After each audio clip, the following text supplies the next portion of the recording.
पिछले भाग में आपने देखा कि रहस्यमयी व्यक्ति ने पहला प्रश्न पूछा।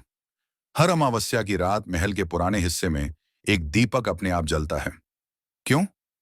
राजा ने उत्तर देने की जिम्मेदारी अपने वरिष्ठ मंत्री यशपाल को सौंपी, जो इस रहस्य को जानने के लिए सहर्ष तैयार हो गए।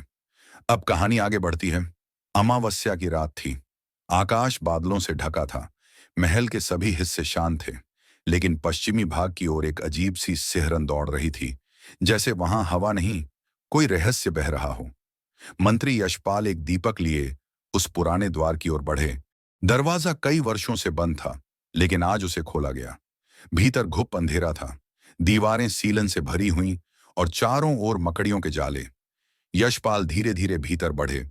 वह उस स्थान पर पहुंचे जहां दीपक हर अमावस्या को अपने आप जलता था। अभी वहां कुछ नहीं था। अचानक छपाक, जैसे किसी ने पानी में कुछ डुबोया हो। और फिर छपक, दीपक अपने आप जल उठा।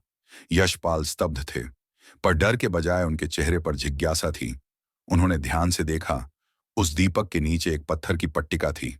पट्टिका पर लिखा था, जहां दीप जले बिना बाती, वहां छिपा है पूर्वजों का राज। और तभी दीवार पर एक परछाई उभरी, एक वृद्ध स्त्री की आकृति, जिसने धीरे से कहा, मैं इस महल की पहली रानी हूं, जिसे समय ने भुला दिया, पर मैंने नहीं भुलाया सत्य। इस दीपक की लौ में मेरा प्रतिशोध जलता है। फिर अचानक वह आकृति गायब हो गई। दीपक भी बुझ गया। मंत्री यशपाल घबरा नहीं, बल्कि विचार में डूब गए। उन्होंने देखा, दीवार के पीछे एक पत्थर थोड़ा उभरा हुआ था। उन्होंने उसे दबाया और एक गुप्त दरवाजा खुल गया। अब सवाल यह है, उस गुप्त दरवाजे के पीछे क्या छिपा है? क्या रानी की आत्मा सचमुच मौजूद है, या यह कोई बहुत पुरानी साजिश का हिस्सा है? और यशपाल क्या सच बताकर राजा को सिंहासन बचाने में सफल होंगे? इसका उत्तर मिलेगा अगले भाग में।